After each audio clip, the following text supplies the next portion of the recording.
The Watcher. Maria and Derek Broaddus and their 3 children were preparing to relocate to 657 Boulevard, in Westfield, New Jersey, in June 2014. Due to its proximity to Maria's childhood house, spacious layout, and position in the 30th safest city in the U.S., 657 Boulevard was considered the Broaddus' dream home. The new owners of the house received terrifying notes from the Watcher. A letter addressed to the new owner, written in thick heavy lettering, appeared in their mailbox 3 days after the sale was completed. Dear new neighbor of 657 Boulevard, allow me to greet you to the neighborhood, the typed message began. What brought you to this location? Did the allure of 657 Boulevard entice you? My family has been fascinated by 657 Boulevard for decades, and as it approaches its 110th birthday, I've been assigned the task of keeping an eye on it and anticipating its second coming.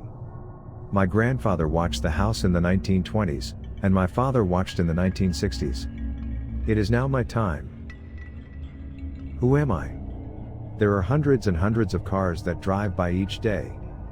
Maybe I am in one. Look at all the windows you can see from your house. Maybe I am in one. Look out any of the many windows in your house, at all the people who stroll by each day. Maybe I am one. You have children, I have seen them. So far I think there are 3 that I have counted. Do you need to fill the house with the young blood I requested? That's better for me. Was your old house too small for the growing family? Or was it greed, for you to bring me your children? Once I know their names I will call to them, and draw them also. The Broaddus family contacted the previous owners of the house, John and Andrea Woods, after receiving the letter. The Woods family told the Broaddus family that they had only gotten 1 letter from the Watcher in their 23 years at the house, but because it had occurred just days before the Woods family moved out, the letter was discarded without much thought. A second letter arrived 2 weeks later, even though the family had still not moved in. Their surname, the children's birth order, and the children's nicknames were all included in the letter. Is she the artist in the family? He asked after seeing their daughter painting in an enclosed porch space. The letter continued on to say, it has been years and years since the young blood ruled the hallways of the house. Have you found all of the secrets it holds yet? Will the young blood play in the basement, or are they too afraid to go down there alone? I would be very afraid if I were them. It is far away from the rest of the house. If you were upstairs you would never hear them scream.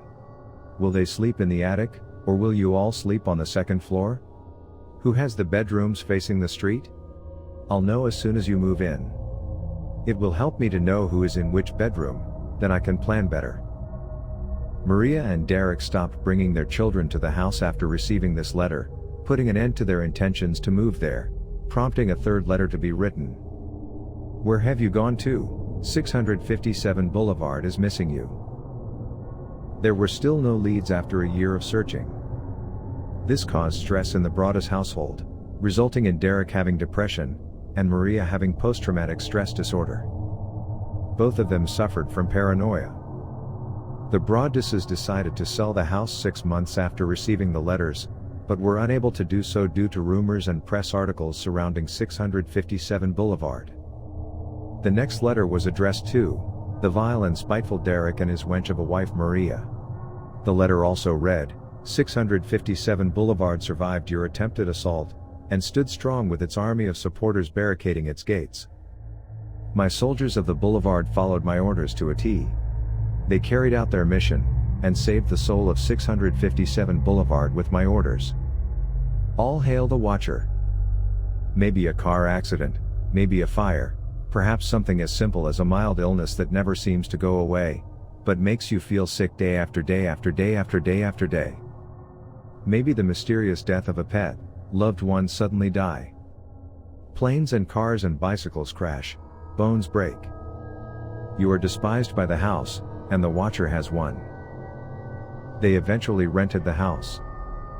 Despite being alarmed by the letters, the renters agreed to rent as long as more security cameras were added to the house.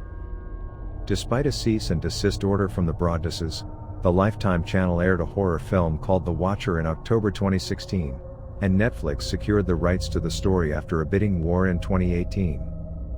657 Boulevard was finally sold in July of 2019 for around $959,000, approximately $400,000 less than the Broadduses paid for it.